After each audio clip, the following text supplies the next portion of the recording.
Tom Cole of Oklahoma. Tom, how are you doing this morning?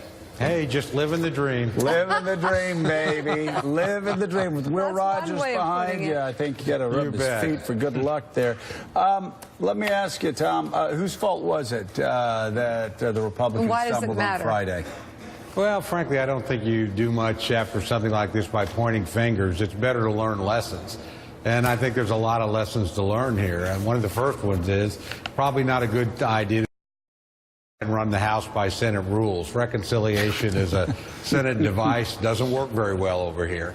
And the second lesson to me is probably, we ought to move really through regular order. That means all the hearings, all the things that it takes, and that actually leaves Democrats in play. Once you do reconciliation, and to be fair, they were never in play on repealing Obamacare, but once you do that, you basically limit yourself to the players inside your own caucus. And that would either take extraordinary unity or a bigger caucus. So, Tom, you're a professional. You've actually done this a long time. You know how Washington, D.C. works.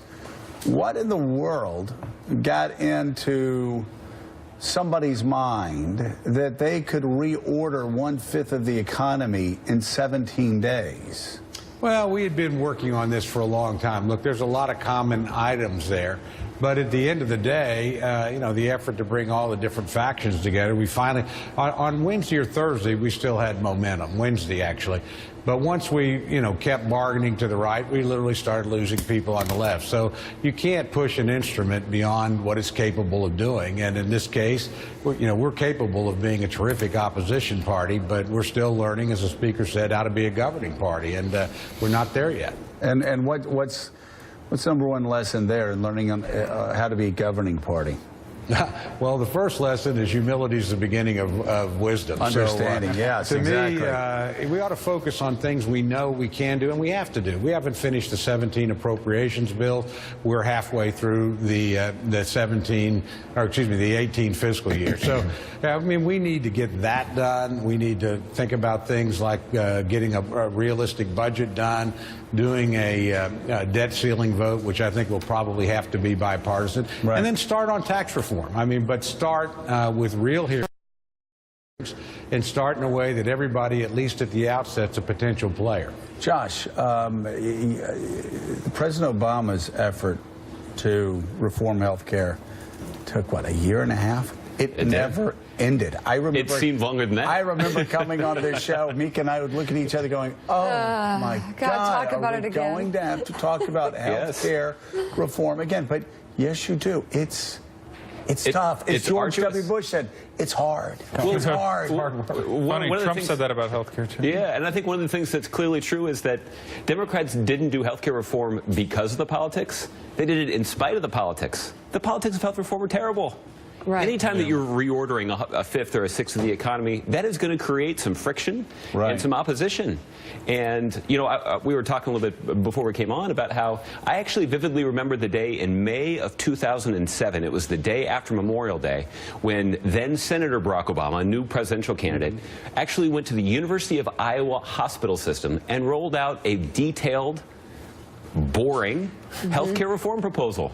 So he spent a year and a half over the context of the presidential campaign making a case all across the country about why his proposal to reform the healthcare system would be good for the economy, good for working people. So there has to be a predicate laid. There has to be a foundation laid where you are actually marshaling public support and getting people to support something. And Republicans never did that. They were about repealing Obamacare, but they never made any sort of substantive effort to talk about how they're going to replace it. You never got a sense that there was any public input. There were no rallies with doctors and nurses or anybody that was tied into the system. But frankly, all you saw is town halls of people going, am I going to lose my health care? Yeah. I mean, it started in a very kind of negative way. It seemed like it was dead on arrival. Yeah, so let's bring Tom Cole. Are those fair critiques? I think they're legitimate points to make. But I'd also say that, look, the situation's been frozen since Obamacare passed. It's not like Democrats fixed it. Or there's been any substantive proposals from the other side to do it. So the president's got a point, and I think Paul Ryan does, that I think this thing in my state, it is collapsing. We're down to a single insurer, and rates go up 69%. next year. So to me, that's not a successful It system. definitely needs to be fixed. Big picture, and so many things we want to ask you, Josh. How important and how much impact do advisors around the president have in a process like this and overall? Well, I think when you have a president like the current one that isn't too focused on the details, I think even his supporters would say that about him, that the influence of your advisors looms even larger and has even more influence on somebody who is, when it comes to health care policy and the details, pretty much a blank slate. I think the other thing that you're relying on your advisors to do is to provide some intelligence. Right. And clearly there was an intelligence breakdown inside the White House in terms of understanding what is it that moderate Republicans would support, what is it that conservative Republicans would support, and is there a comprehensive strategy that even considers whether or not Democrats want to play a constructive role in all of this? So, Jeremy, everybody's been talking about the Freedom Caucus, more moderates voted no on this. That's absolutely right. Than Freedom Caucus members voted yes. They would have, yeah. If they had made it more conservative, they would have lost more moderate and mainstream Republicans. Right. It was always, I mean, it was always Hobson's choice. They were always robbing Peter to pay Paul. It was doomed. Right, right. So my question for Congressman Cole, if you talk to members of the Freedom Caucus, I think they have a point when they say, don't call us, you know, the caucus of no, the party of no, because we got to yes 50 times. 50 times when we voted to repeal Obamacare. So that means, it would seem, that bill was just a sham, doesn't it?